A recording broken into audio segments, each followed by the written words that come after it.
Assalamualaikum warahmatullahi wabarakatuh. Pertama-tama, marilah kita panjatkan puji syukur kita kehadirat Allah Subhanahu wa Ta'ala yang telah memberikan kita beribu-ribu macam nikmat, terutama nikmat kesehatan dan nikmat kesempatan, sehingga saya mampu menyelesaikan tugas UTS saya ini. Kedua kalinya, selawat beriring salam tak lupa kita haturkan kepada junjungan Nabi kita, Nabi besar Muhammad Sallallahu Alaihi Wasallam. Yang saya hormati Bapak Dosen Etika Profesi, Bapak Zainul Arifin MPD. Sebelum saya melanjutkan presentasi, terlebih dahulu saya akan memperkenalkan diri saya. Nama saya Lina Widya Aprianti, Prodi Teknik Informatika semester 4B. Selanjutnya kita masuk ke materinya.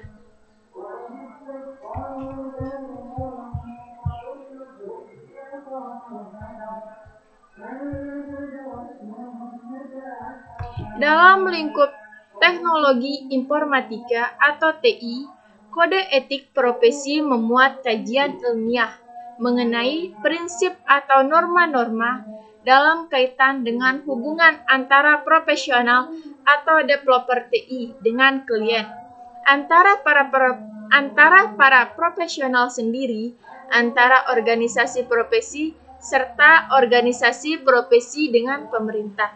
Salah satu untuk hubungan seseorang profesional dengan klien, atau sering disebut dengan pengguna jasa.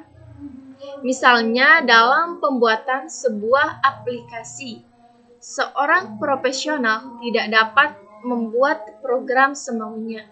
Ada beberapa hal yang harus diperhatikan, seperti untuk apa program tersebut nantinya digunakan oleh klien atau user, dapat menjamin keamanan atau sering kita sebut dengan istilah security atau pengamannya, sistem kerja program aplikasi tersebut dari pihak-pihak yang dapat mengacaukan atau yang dapat mengancam sistem kerjanya, misalnya adanya hacker atau cracker dan lain-lain sebagainya.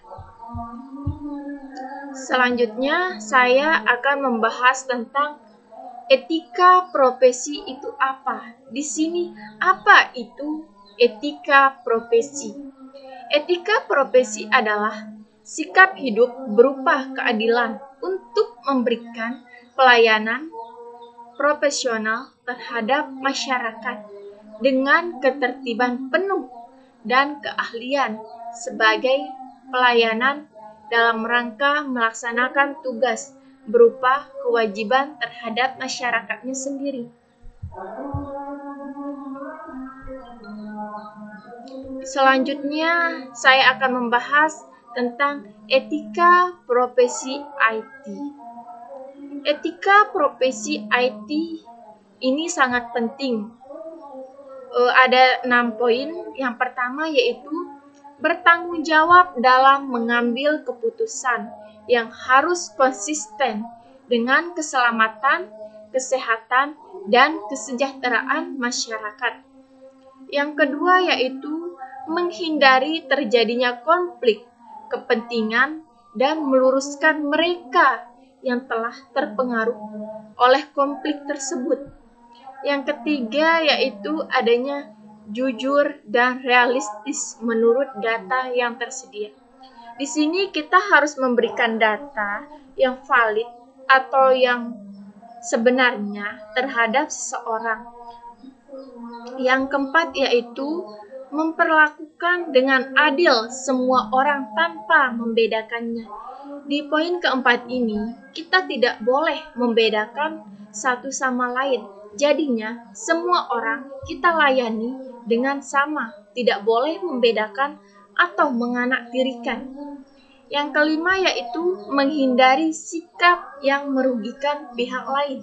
Kita tidak boleh merugikan pihak lain. Yang keenam yaitu saling membantu antar rekan kerja dalam pengembangan profesi mereka dan mendukung mereka dalam mengikuti kode etik ini.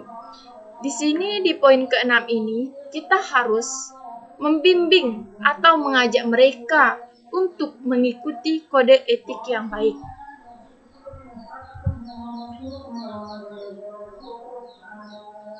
Selanjutnya, saya akan membahas atau memberikan contoh tentang etika profesi di bidang teknologi informasi atau teknologi.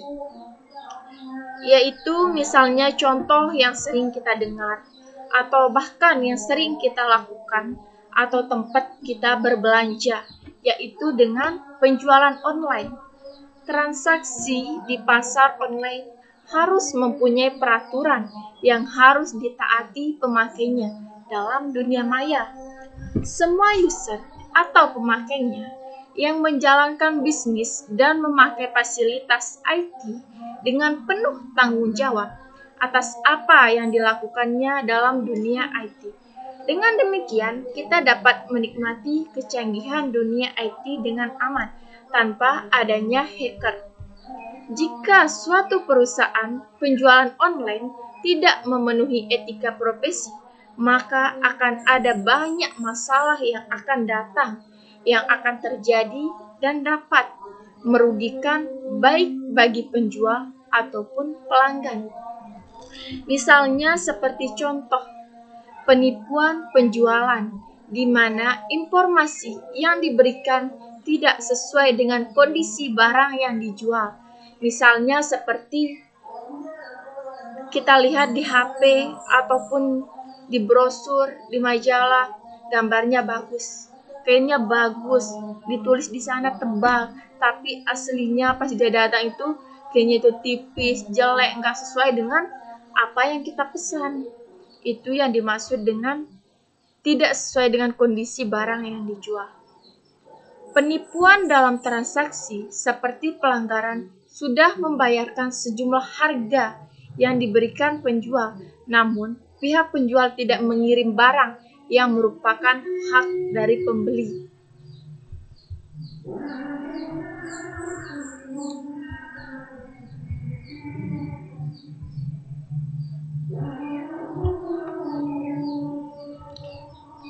Contoh-contoh pelanggaran etika profesi di bidang IT. Yang pertama yaitu ada kejahatan komputer. Kejahatan komputer atau computer crime adalah kejahatan yang ditimbulkan karena penyalahgunaan komputer secara ilegal atau tanpa diketahui.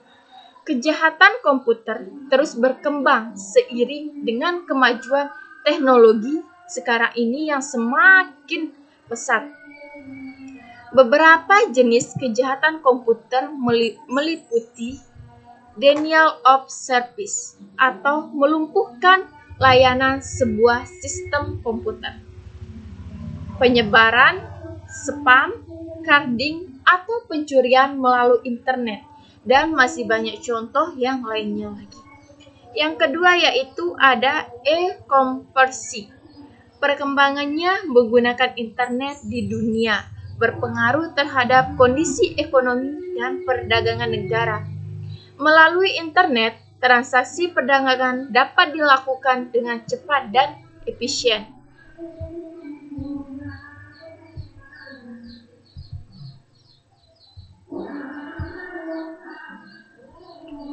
Yang ketiga yaitu ada netiquette. Netiquette merupakan aspek penting dalam perkembangan teknologi komputer. Internet merupakan sebuah jaringan yang berhubungan komputer di dunia, sehingga komputer dapat mengakses satu sama lain atau tersambung. Internet menjadi peluang baru dalam perkembangan bisnis, pendidikan, kesehatan, layanan pemerintahan, dan bidang-bidang lainnya. Melalui internet, interaksi manusia dapat dilakukan tanpa harus bertatap muka. Tingginya tingkat pemakaian internet yaitu netiquette. Netiquette merupakan sebuah etika acuan dalam berkomunikasi menggunakan internet. Standar netiquette ditetapkan oleh IETV atau dalam bahasa Inggrisnya the internet